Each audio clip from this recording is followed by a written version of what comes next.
तो हेलो नमस्कार प्यारे बच्चों, मैं मुकेश एक बार फिर से आपका स्वागत करता हूं अपने यूट्यूब चैनल में साइंस वर्ल्ड पर। प्यारे बच्चों, तो यहाँ पर हम क्या कर रहे हैं, आज हम पढ़ने जा रहे हैं कक्षा या क्लास कह सकते हैं आप, क्लास 11th की हम पढ़ रहे हैं प्यारे बच्चों। यहाँ पर रसायन विज्ञान इसको पढ़ रहे हैं। इसको पढ़ते पढ़ते हम कहाँ पहुँच चुके हैं, हम इसके अध्याय 3 को हमने अच्छे से पढ़ा। आज का हमारा जो शुरू करने जा रहे हैं वह है हमारा अध्याय 4th है, चैप्टर 4th इसको हम शुरू कर जाने जा रहे हैं। जो हमारा अध्याय है उसका नाम क्या है, तो हम कह सकते हैं कि रासायनिक आबंध तथा आणविक संरचना हमारे अध्याय का नाम रहने वाला है। तो क्या लिखेंगे, रासायनिक आबंध। क्या लिखेंगे प्यारे बच्चों, रासायनिक आबंध लिख लीजिए या लिख लीजिए आबंधन, ये अच्छा रहेगा क्योंकि हमारे एनसीईआरटी में यही नाम दिया गया है, रासायनिक आबंधन एवं आणविक और क्या कह सकते हैं संरचना। ये हमारे क्या है, जो अध्याय है हमारा उसका नाम है प्यारे बच्चों। तो इसको हम डिटेल से यहाँ पर हम पढ़ने वाले हैं। क्या पढ़ने वाले हैं, क्लास 11th रसायन विज्ञान का 4th अध्याय, चौथा अध्याय हम पढ़ रहे हैं जिसका नाम है रासायनिक आबंधन एवं आणविक संरचना। इसको हम विस्तार से पढ़ने वाले हैं। तो सबसे पहले आपको क्या जानना चाहिए कि जो ये हमारा रासायनिक आबंधन है यह क्या होता है प्यारे बच्चों। क्या पढ़ेंगे, सबसे पहले हम यह जानेंगे कि जो हमारा रासायनिक आबंधन होता है वह क्या होता है। हमारा जो रासायनिक आबंधन है वह क्या होता है, इसके बारे में भी हम अच्छे से पढ़ेंगे। तो सबसे पहले आप एक देखिए, जब कोई भी दो तत्व कह लीजिए, दो परमाणु कह लीजिए, उनको जब आपस में मिलते हैं, जब दो तत्व दो परमाणु आपस में मिलते हैं तो किसका निर्माण होता है, रासायनिक आबंधन का निर्माण हो जाता है प्यारे बच्चों। क्या किसका निर्माण हो जाता है, रासायनिक आबंधन का। तो छोटी सी बात लिख लीजिए कि दो परमाणुओं, क्या लिखेंगे, दो परमाणु। यहाँ पर दो परमाणुओं की हम बात कर रहे हैं, या परमाणु लिख लीजिए, एक ही बात है कि आपस में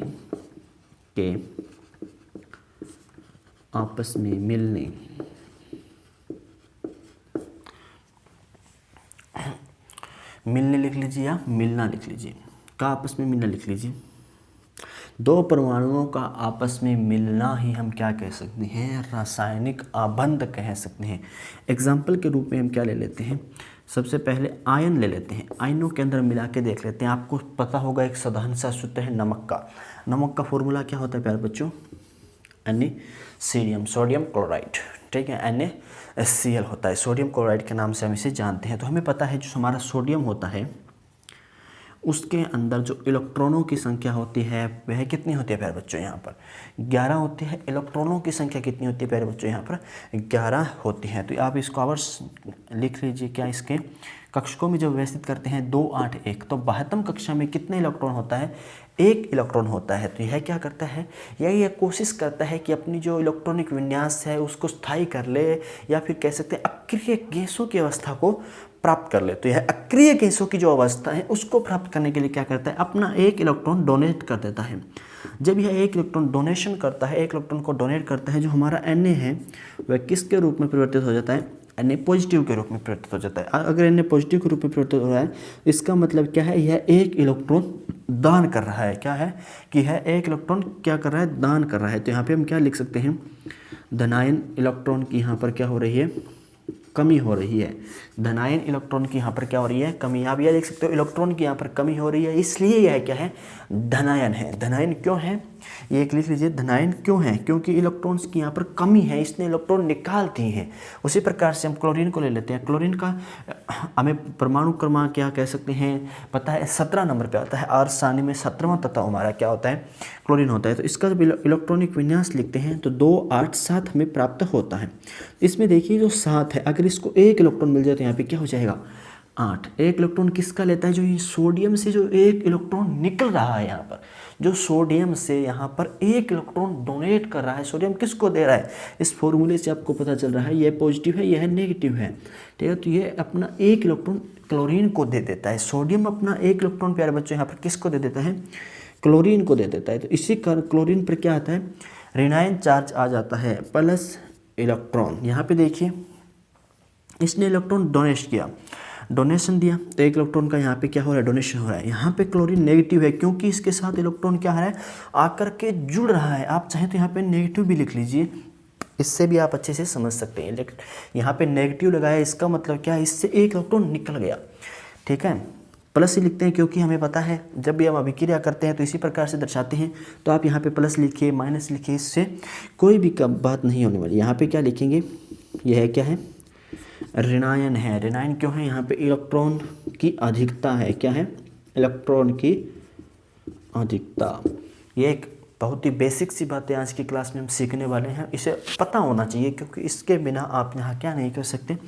तो जब हम इन दोनों का उपयोग करते हैं तो यहाँ पे हमें Na पॉजिटिव और Cl नेगेटिव मिलता है, और इस अभिक्रिया द्वारा हमें क्या मिल जाता है, NaCl मिल जाता है। क्या मिल जाता है, NaCl।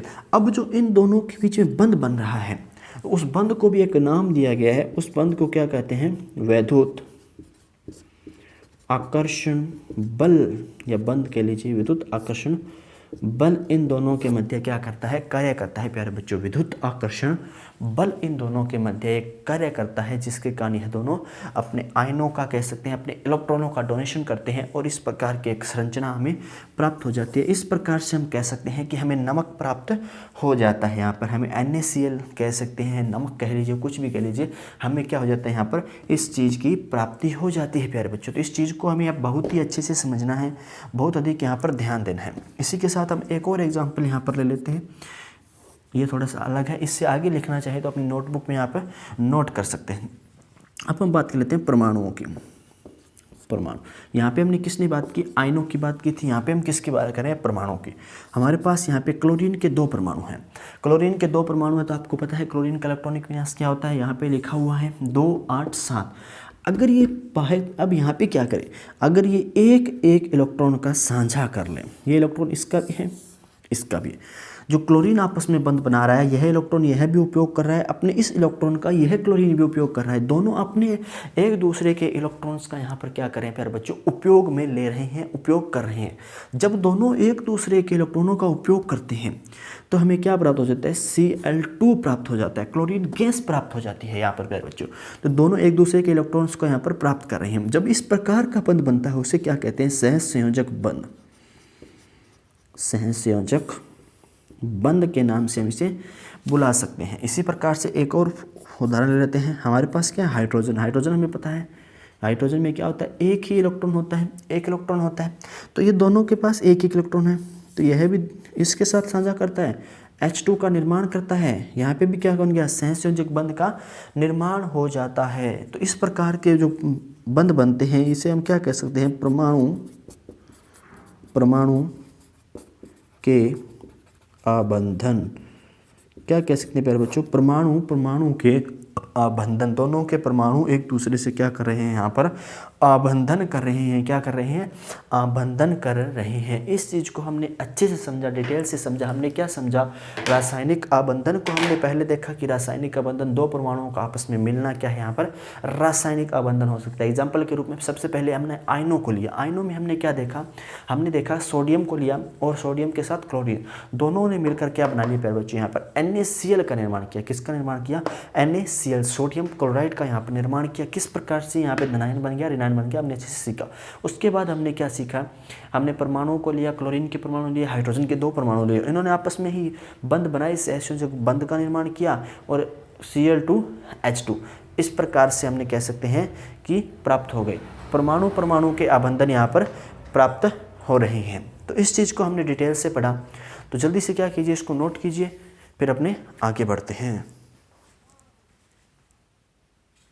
तो हमने अभी अच्छे से समझा रासायनिक आबंधन क्या होता है। अब इसकी हम कुछ परिभाषाओं को लिखेंगे जिसकी सहायता से हम इसको डिटेल में समझ सकते हैं कि होता क्या है। तो सबसे पहले देखिए, हम यहाँ पर क्या कह सकते हैं कि जब कोई अणु बनता है, जैसे हमारा NaCl बना, यहाँ पर हमने अभी क्या प्राप्त किया था, NaCl प्राप्त किया था, Cl2 प्राप्त किया था। तो इन दोनों के निर्माण में हम क्या कह सकते हैं, इस अणु के निर्माण में कोई ना कोई परमाणु तो भाग ले रहे होंगे, कोई ना कोई परमाणु भाग ले रहे होंगे। यहाँ पे देखिए, सोडियम के परमाणु ने भाग लिया, क्लोरीन के परमाणु भाग लिया। यहाँ पे दोनों परमाणु किसके थे, क्लोरीन के परमाणु थे। तो कोई ना कोई परमाणु तो भाग लेते हैं। इनके बीच में जो बनने वाला बंध होता है, इन परमाणुओं के मध्य बनने वाला जो बंध होता है उसे क्या कहते हैं, रासायनिक आबंध कहते हैं, रासायनिक आबंध कहते हैं। तो इस परिभाषा को अपन लिख लेते हैं थ्योरी के रूप में, अच्छे से समझ में आएगा। तो क्या लिखेंगे, किसी अणु के निर्माण में, किसके निर्माण में करें, किसी अणु के निर्माण में जो परमाणु भाग लेते हैं, क्या लेते हैं, परमाणु भाग लेते हैं, किसी अणु के निर्माण में जो परमाणु भाग लेते हैं उनके बीच में बनने वाले, उनके बीच में बनने वाले, अब दो परमाणुओं के बीच में जैसे हमने सीखा Na व Cl के बीच में क्या बन रहा है, एक प्रकार से विद्युत आकर्षण बल लग रहा है। उसी प्रकार से क्लोरीन और क्लोरीन को जब मिलाया तो यहाँ पर भी एक बंध का निर्माण हो रहा है परमाणुओं के मध्य। इस चीज़ को हम यहाँ पर देख रहे हैं। तो यही हम लिख रहे हैं कि किसी अणु के निर्माण में जो परमाणु भाग लेते हैं उनके बीच में बनने वाला बंध, उनके बीच में बनने वाला बंध, उसे ही हम क्या कहते हैं, रासायनिक आबंध कहते हैं। उसे ही क्या कहते हैं, रासायनिक आबंध कहते हैं। क्या कहते हैं, रासायनिक आबंध कहते हैं। यह तो नॉर्मल सी परिभाषा थी किसकी, रासायनिक आबंध की परिभाषा हमने यहाँ पर सीखी। और इसके अलावा हम क्या कह सकते हैं, रासायनिक आबंध की कोई और परिभाषा लिख सकते हैं कि किन्हीं दो आयनों के बीच, यहाँ पे हमने क्या पढ़ा था, Na और Cl, इन दोनों के इलेक्ट्रॉन साझा हो रहे थे, इलेक्ट्रॉन साझा हो रहे थे, तो इन दोनों के आयनों के मध्य क्या हो रहा था, यहाँ पर हम कह सकते हैं कि बनने वाला आबंध। इसी परिभाषा को भी आप लिख सकते हैं। तो क्या लिख सकते हैं, किन्हीं दो आयनों के बीच लगने वाले आबंधन, क्या बात करें, किन्हीं दो लगने वाले आबंधन लिख लीजिए, आकर्षण लिख लीजिए, अच्छा रहेगा, लगने वाले आकर्षण, किन्हीं दो आयनों के बीच लगने वाले आकर्षण बल, या आप क्या कह सकते हैं, बनने वाले, या तो आकर्षण बल लग रहा होगा, या फिर हम क्या कह सकते हैं, यहाँ पे जो बनने वाला आबंध होता है, यहाँ पर जो बनने वाला क्या होता है, आबंध होता है, उसे ही क्या कहते हैं, रासायनिक आबंध कहते हैं। क्या कहते हैं, रासायनिक आबंध कहते हैं, आबंध।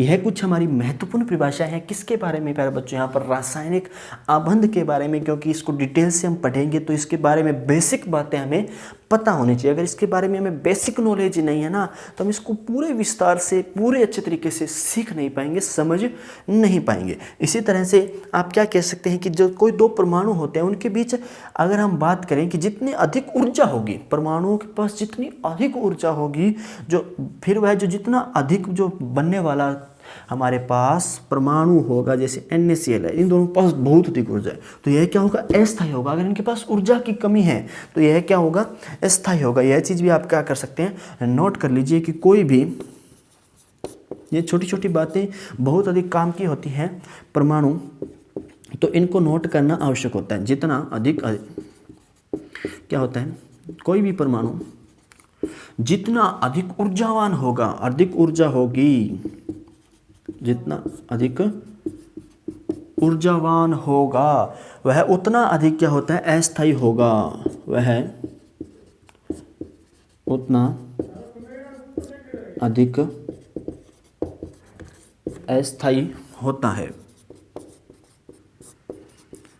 कोई भी परमाणु जितना अधिक ऊर्जावान होगा वह उतना ही अधिक क्या होता है प्यारे बच्चों, अस्थायी होता है। एक और चीज आप यहाँ पे लिख सकते हैं, रासायनिक आबंध,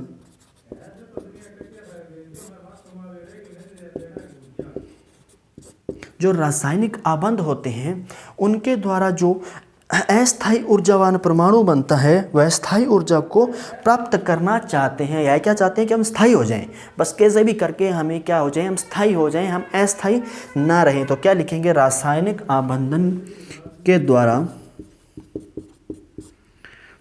क्या किया यहाँ पर, द्वारा अस्थायी ऊर्जावान परमाणु बनने वाला लिख लीजिए, सीधा लिख लीजिए अस्थायी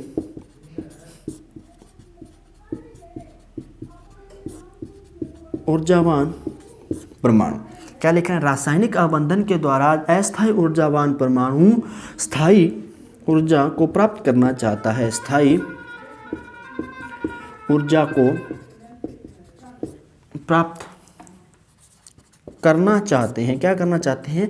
यह स्थायी ऊर्जा को यहाँ पर हम इसके द्वारा प्राप्त करना चाहते हैं। तो आज हमने इसमें क्या पढ़ा कि हमने कुछ परिभाषाएं देखी। किसी परमाणु के निर्माण में जो परमाणु भाग लेते हैं या किसी अणु के निर्माण में जो परमाणु भाग लेते हैं उनके बीच में लगने वाला बंध या बंध रासायनिक आबंध कहलाता है। उसके बाद हमने एक और परिभाषा देखी कि किन्हीं दो आयनों के बीच लगने वाले आकर्षण बल या बनने वाले आबंध को रासायनिक आबंध कहते हैं। उसके बाद हमने कुछ बेसिक बातें पढ़ी कि कोई भी परमाणु जितना अधिक ऊर्जावान होगा वह उतना अधिक अस्थायी होता है। उसके बाद हमने क्या पढ़ा? रासायनिक आबंध के द्वारा अस्थायी ऊर्जावान जो परमाणु होता है वह स्थायी ऊर्जा को प्राप्त करना चाहता है या प्राप्त करने की कोशिश यहाँ पर करता है। प्यारे बच्चों, तो ये कुछ बेसिक बातें हमने पढ़ ली।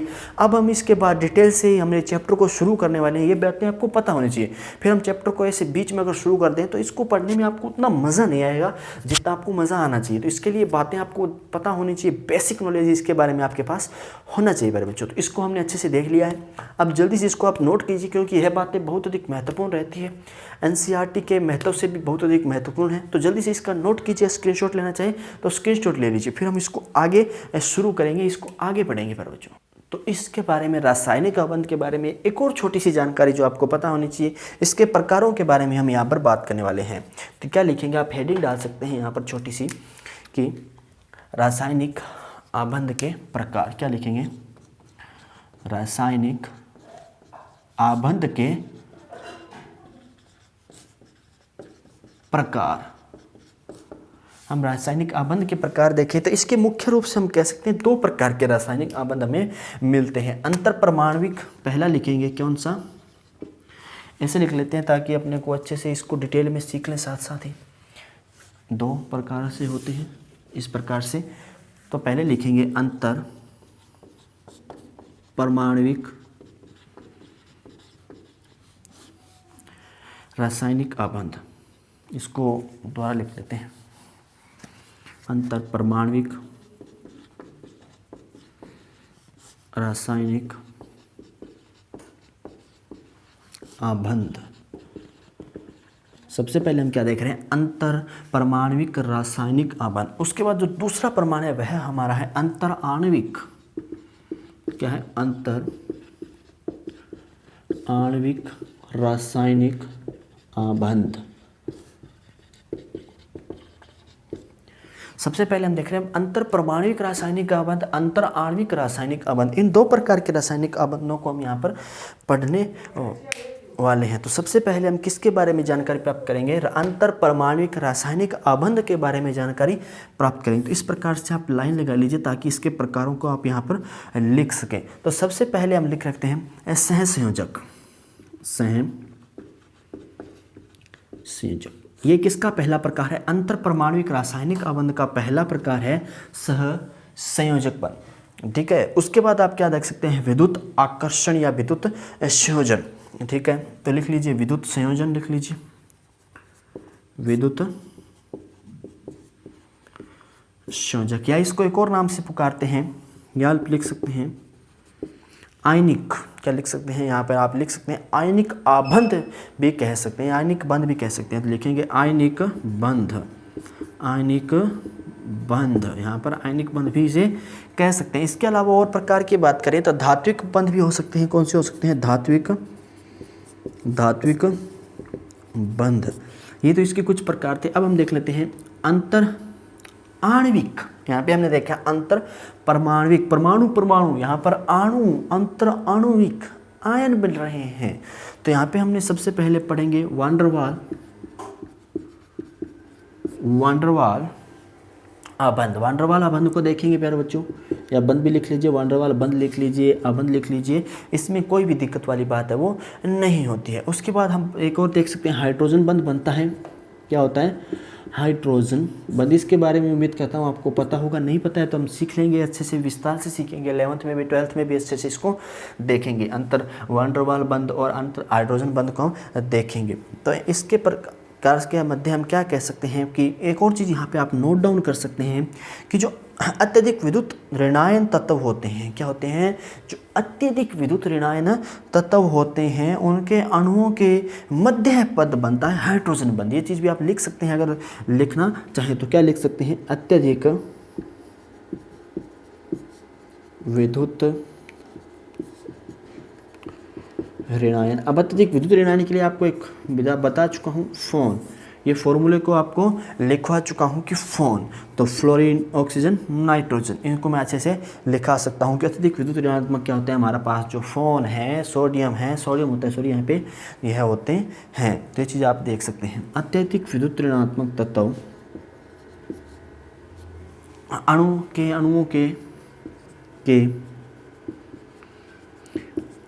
के मध्य, ये चीज़ आपको पता होनी चाहिए। तो ये तो क्या थे? हमारे रासायनिक आबंध के कुछ प्रकार थे, कुछ टाइप्स थे। इनके बारे में आपको अच्छे से नॉलेज होना चाहिए, क्योंकि इनको हम जो हमारी स्टडी है उसके अंदर अच्छे से पढ़ने वाले हैं, इन सभी चीज़ों को अच्छे से सीखने वाले हैं। जल्दी से इसको क्या कीजिए, नोट कीजिए प्यारे बच्चों। हमने दो प्रकार के यहाँ पर पढ़े, अंतर आणविक और अंतर परमाणुविक। दोनों प्रकार को हमने उसके प्रकार भी देख लिए हैं अच्छे से। उम्मीद कर रहा हूँ आपको अच्छे से मज़ा आ रहा होगा पढ़ने में। जल्दी से इसको क्या कीजिए, नोट कीजिए, स्क्रीनशॉट लीजिए, फिर हम क्या बढ़ते हैं, आगे बढ़ लेते हैं। तो बस आज ही क्लास में हम इतना ही पढ़ लेते हैं, क्योंकि जब हम इससे आगे जो पढ़ने वाले टॉपिक हैं वो इंट्रोडक्शन में नहीं आती है। जो हमारी क्लास रही है वह इंट्रोडक्शन क्लास की तरह हमने इसको लगाया है, ताकि इस जो चैप्टर है उसकी जो नॉर्मल बेसिक सी बातें हैं उनके बारे में आपको कुछ ज्ञान हो सके। अगर आप आगे जैसे पढ़ेंगे तो उसके अंदर आपको दिक्कत ना, इसलिए हमने ये इंट्रोडक्शन क्लास यहाँ पे ली, ताकि आपको अच्छे से विस्तार से हमारा जो अध्याय का नाम है आणविक रासायनिक आबंध, उसको हमने अच्छे से यहाँ पर एक्सप्लेन किया है। बड़ी मज़ेदार तरीके से हमने इसको सीखा है, ताकि आपको इसमें आगे दिक्कत न आए। ये बहुत अधिक महत्वपूर्ण जानकारियाँ थी जो हमने आज आपको दी है। आपको बहुत अधिक आवश्यकता इनकी कह सकते हैं आपको पढ़ने वाली है भविष्य में। तो आप क्या कीजिए, इनको नोट कर लिया होगा, उम्मीद करता हूँ आपने इसको अच्छे से याद कीजिए, अच्छे से इन कॉन्सेप्ट को समझिए प्यारे बच्चों। तो मिलते हैं इसी प्रकार से आगे वाली क्लास में, तब तक के लिए गुड बाय, टेक केयर, जय हिंद प्यारे बच्चों।